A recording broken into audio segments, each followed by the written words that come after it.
right, welcome back. It is the Vegas Take, Sharp and Shapiro. Glad you could join us. Ron Futrell, by the way, will be filling in tomorrow. And we got a busy week coming up. Of course, the Final Four is set. We're going to be talking plenty of college basketball. And unless you've been living under a rock, you know that UNLV has a new head basketball coach. That would be Mr. TJ Otzelberger. The guy we have with us on the line right now, he completely turned the UNLV program around. What a phenomenal job he did here in Las Vegas as the head coach of UNLV. Now doing a phenomenal job in another great year at Oklahoma, which is not a surprise. Lon Kruger joining us. Coach, I can't thank you enough for taking some time for joining us. How are you? I'm doing well. Thanks for the opportunity. Yeah, appreciate it very much. So many questions to get to you in such a short period of time. So let's start here with your season. Again, you make it to the NCAA tournament. I know you would have liked to have, played a little bit deeper in the tournament, but yet you always seem to find a way to get to the NCAA tournament and win so many games throughout the regular season and in your conference. I guess, how do you do it so consistently, Coach, year after year, and just turn so many programs around like you did here at UNLV? Of course, it takes good players. We've always had good players and guys that commit to one another and commit to the program.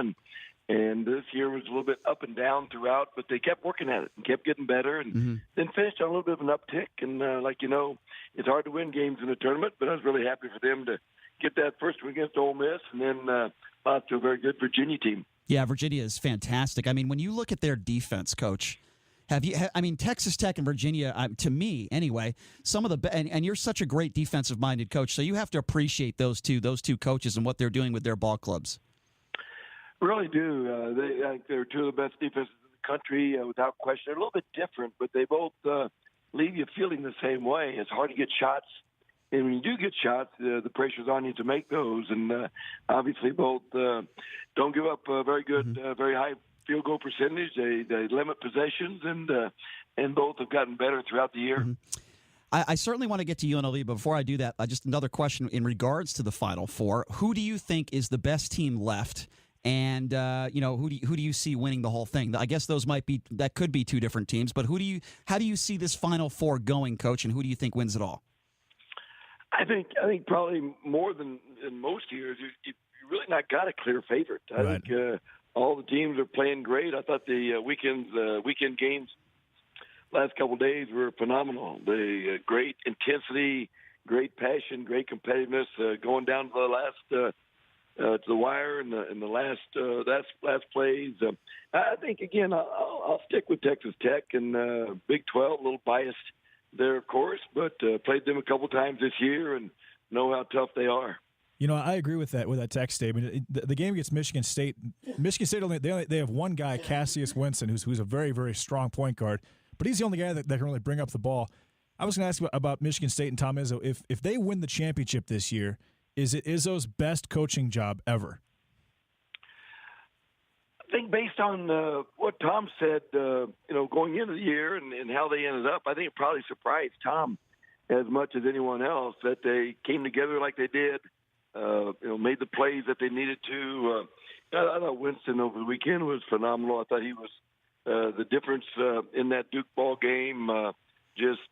Made big plays, made plays for others, and made them win down the stretch.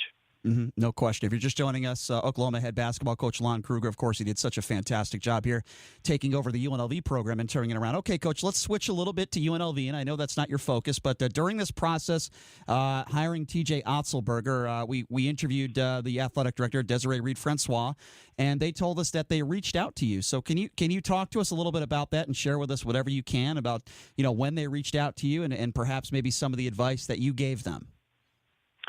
Really didn't have many conversations. Maybe very late in the process, talked to Desiree, and she, inquired about a few people and a few candidates, and that was basically it. I kind of told her what I knew about the various candidates that she talked about, and it was all positive. She had good people, and from there. She made what I think is a great decision. TJ's phenomenal. He's a terrific coach, good family guy, and people in Vegas will really like him. I know that Marvin Menzies worked for you, and you guys are friends, and you know Marv really well, of course. Why is it that you think – and I know, look, this is a tough business. We all know that. Sometimes a coach can win somewhere and maybe not be as successful elsewhere. What did you make of this decision to let Marvin go, number one? And number two, why do you think it didn't work for him as well as maybe he had hoped it would have? I have no idea about the particulars.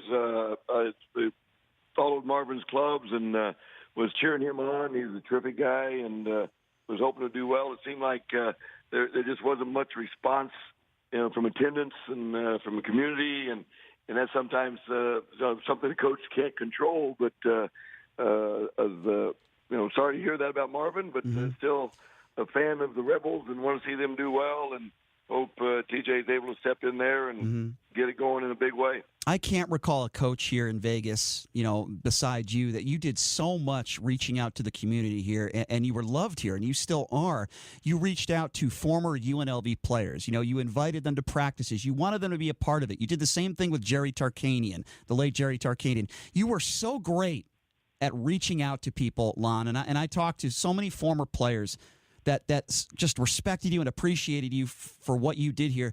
Don't you think that is such a huge part of the job here at UNLV? And look, this is nothing against Dave Rice or Marvin Menzies, who are great people. We all could agree on that, and good guys and good coaches.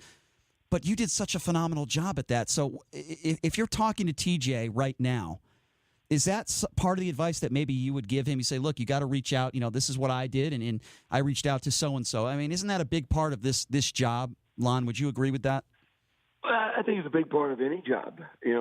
One thing I recognized when I went into UNLV or Oklahoma or any real, this is not my program. UNLV was not my program. All those people that we invited back, and they had a lot more to do that program than I did at that time. So it was a case of simply, as I think is always the case, it's important to share ownership. The former players, the former coaches, had invested a whole lot more in UNLV than I did. And just the fact that I'm on the job as a head coach for a few days or months or even years doesn't mean that I own the program or it's my program. I always felt like it was, and being a former college player, I know what the relationship is like. I know what happened at alma mater, the relationship with the former players, and all those memories are about.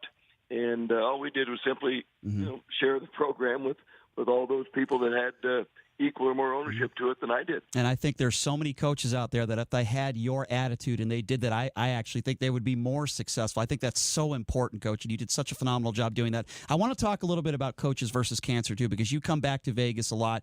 You're here. You raise so much money, and so many great coaches are involved. We cover it every year, and we have you on every year to talk a little bit about it, and we're so happy that you choose Las Vegas to do so. Talk to me a little bit about all the money that you've raised, all the money that all these coaches put together, and you organize this whole thing, and your family does such a phenomenal job. We know that cancer, it affects everyone. Everybody knows somebody close to them that is affected by cancer. Just talk to me a little bit about what you guys have been able to accomplish in raising so much money for this great charity.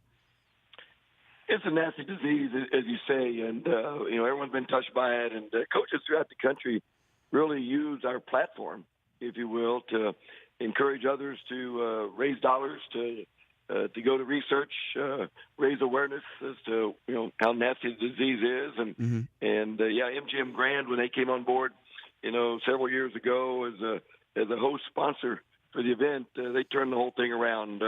Scott Sabella at that time, was fantastic and a great partner, and now Sanford Health, a large medical group out of South Dakota.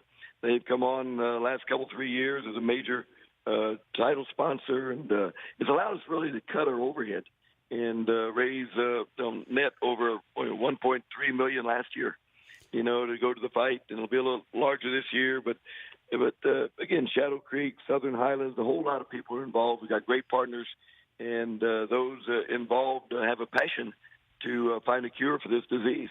No doubt. So what's your handicap, Coach, these days? Well, I haven't played since last August, so the golf season hasn't started yet, so I can negotiate a pretty high number right now. I'll tell you what, your son Kevin was not only a great player, and he's doing a great job with you as an assistant, but he's also a pretty good golfer as well. He's got that eye-hand coordination for sure. Okay, Coach, I got to ask you one more question in regards to UNLV, and we appreciate your time. If you were talking to TJ Otzelberger right now, as a man who had so much success here at UNLV and so much success in your career, turning programs around and making them competitive almost immediately, What would be your advice to a guy like a Coach Otzelberger? What would you say to him right now?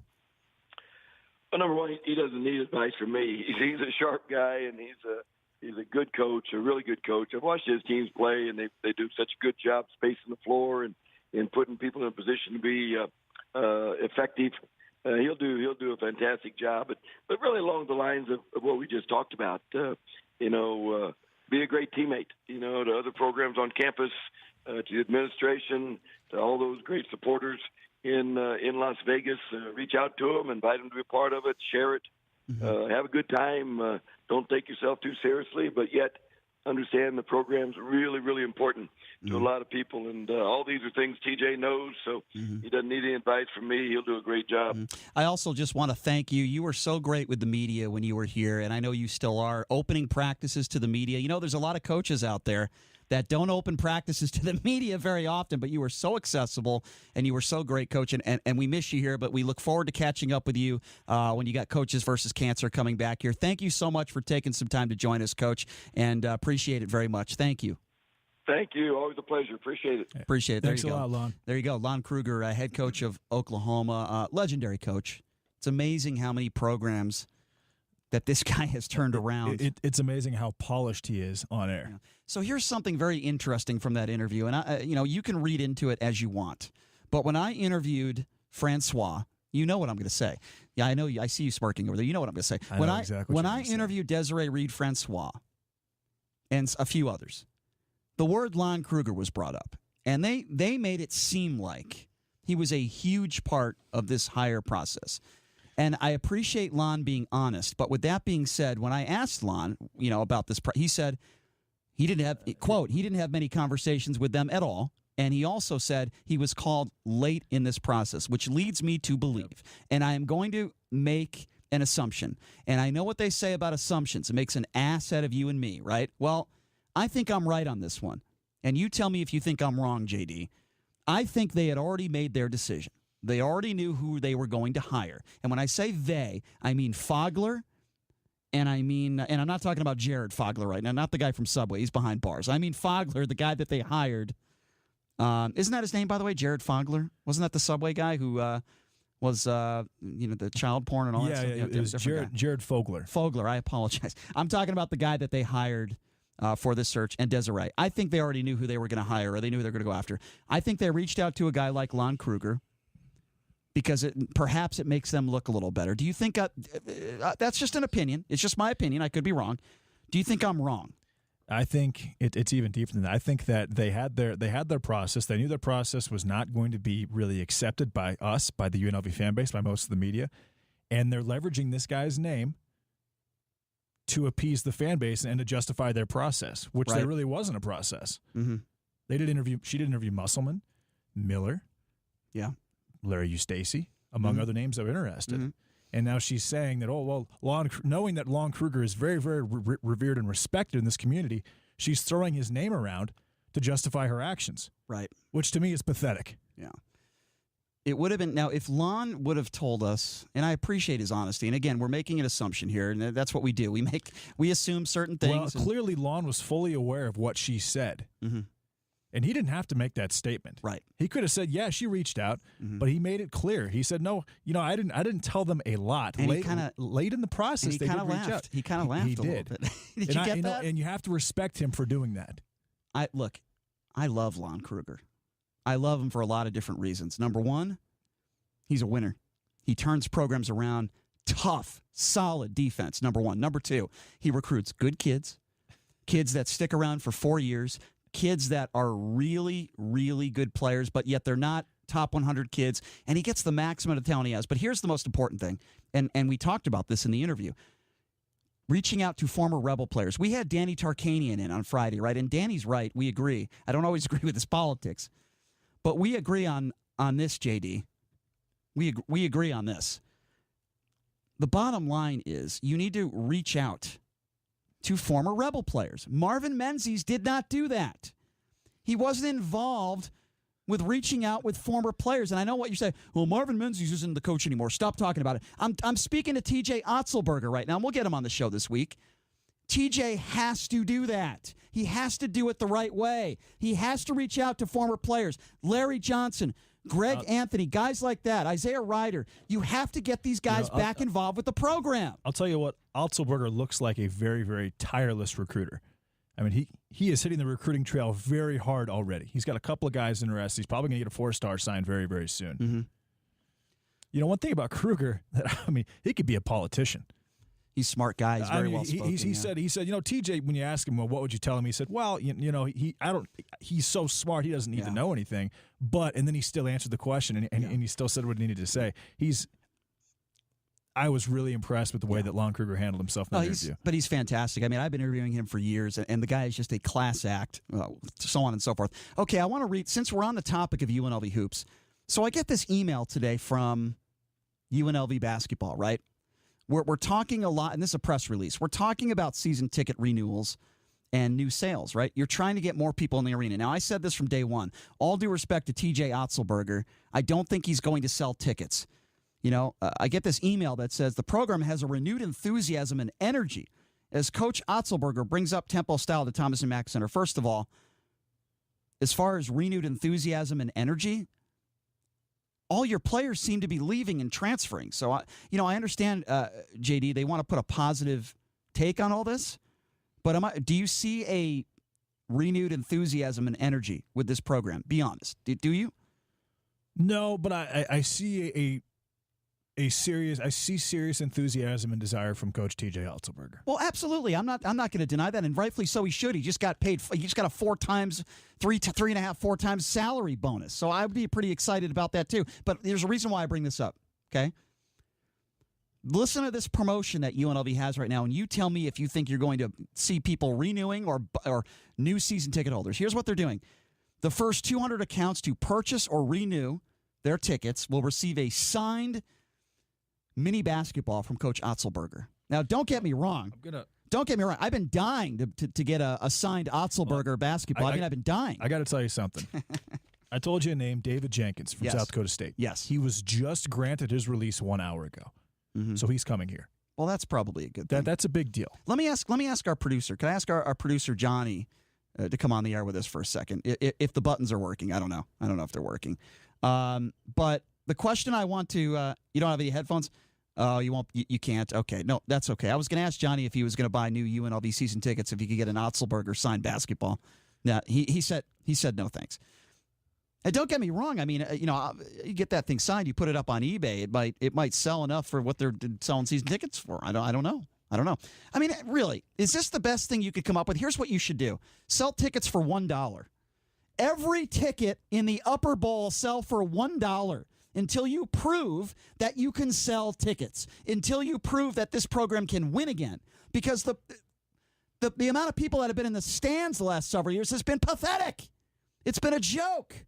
A signed Otzelberger basketball is not going to get people in the Thomas and Mack. I'm telling it like it is. I can lie and say, wow, there's all this enthusiasm around the UNLV program. They're going to win a national championship. They're going to win the Mountain West next year. There's no way I'm going to say that. I think the first half of the season, if he doesn't win right away, is going to be like last year with the attendance. Now, do I think maybe the first week or two there might be some people in the stands? Yeah, maybe. Perhaps. But if this guy doesn't win right away, fans aren't going to show up. And stop it with let's give this guy time. Stop it. The guy is one of the highest paid coach in the Mountain West. They're paying him $1.1 million. You could have gotten Musselman for that much. Okay? You could have gotten a guy like Larry Eustachy for half that, probably. Stop it. This guy has to win right away. It is his job to recruit. It is his job to keep players. And from what I've seen, Shakur Houston ain't coming back. Now, Tom Way took a trip to UConn over the weekend. That's not a good sign for Otzelberger, and I want to give this guy a chance. I've got nothing against him. I don't think it was the right hire. I think they should have hired a bigger name. I want the guy to succeed. I want it to work. But a signed mini basketball by Otzelberger is a joke. That is laughable. You can't come up with something better than that. How about this? How about let kids 16 and under go to games for free with an adult? How about that? That would be a good promotion. Hey, the first 2 weeks of the season, even before conference play, 16 and under get to go to games for free with a paid adult. Why can't you come up with a promotion like that? I mean, seriously, JD, am I wrong here? Do you think there's one person in Las Vegas right now that says, oh, my God, honey, you're not going to believe this. If we renew our season tickets, no, wait. If we buy season tickets this year, we're going to get it's not even a real basketball, by the way. It's a mini basketball. No, I don't think that a signed TJ Otzelberger mini basketball is going to sway any opinions on whether buying or not buying UNLV season tickets. Whose decision was this? Is this the promotions department? Is this the best promotion they could come up with? Do you think I'm wrong here? The upper bowl, nobody's paying for those tickets anymore. I mean, Nobody. Is it limited edition? It's a joke. Is there only 150 of these things? Is there only 200 of these things? They said the first. That's a good point. I forgot about that. Only first 200. So you better get on it right away. Look, for you people out there that want to say, oh, you're just bashing UNLV basketball. No, we're being honest. This is a joke, okay? No, what they should be selling is a signed Larry Johnson mini basketball. There you go. Now that's something that would be cool. Maybe okay? a Stacey Augmon mini basketball. Yeah, Stacey ain't going to be signing UNLV stuff anytime soon. I'll tell you that. He's not Greg Anthony, even an Anderson Hunt. But to get those types of signatures, you have to involve people with the UNLV program again. And some of those guys are not happy with what has gone on with UNLV. The point I'm trying to make is a signed mini basketball by TJ Otzelberger ain't getting anybody excited. What about the signed Desiree Reed Francois calendar?